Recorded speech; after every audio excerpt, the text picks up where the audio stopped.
Hello and welcome. It's me, Tribes, doing something new again. Today I will be reviewing a retro video game and something I would like to call Retro Video Game Tribes.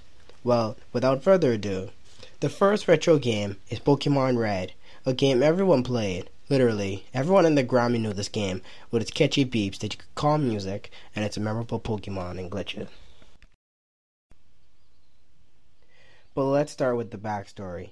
Pokemon Red and Green were released in February 27, 1996 in Japan, and were released in February 30th, 1998 in the United States. A little fun fact is that in Japan on October 10, 1996, Pokemon Blue was released with better graphics, and Pokemon Red and Blue, that was released in the United States, is based off Pokemon Blue and not the original Red and Green, but the Pokemon locations are from Red and Green, meaning we got a completely different beast in Japan. Sorry if that was kind of confusing. At first glance, Pokemon Red is just a basic RPG. A kid leaves home on a grand adventure. I've seen that. Only child. Been there. No father. But here comes the amazing part. Instead of swords or bats or magic, you catch little cute Pokemon and make them fight. That would make PETA happy, right? But you can capture 6 Pokemon to be in your party at once. Any Pokemon you like or need. Why I say need is that in this game there are things called HMs that are Pokemon moves for progression. You cannot get far without them, and not all Pokemon can learn them all. Another reason is that there are gyms special to one type that is another reason to catch Pokemon that are strong to the gym. So no two Pokemon playthroughs are exactly the same. Really, I have tried. Then another part of this game is the Pokédex, a Pokemon recording device. Well, let's get into design. For an 8-bit game, it's pretty, I guess.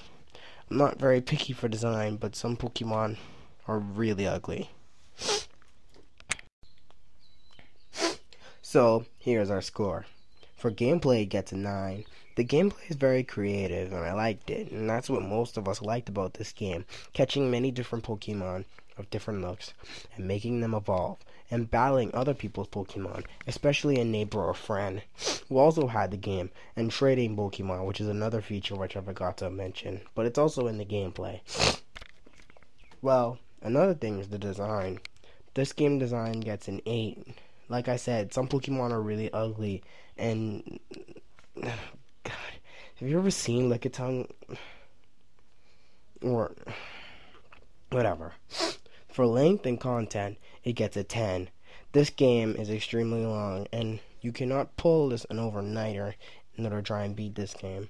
Also, for content-wise, it'll always have you doing something new, even if you pass the game. Like trying to catch Mewtwo, and learning all the glitches and such. This game is amazing. It's very, very long, and most people liked it.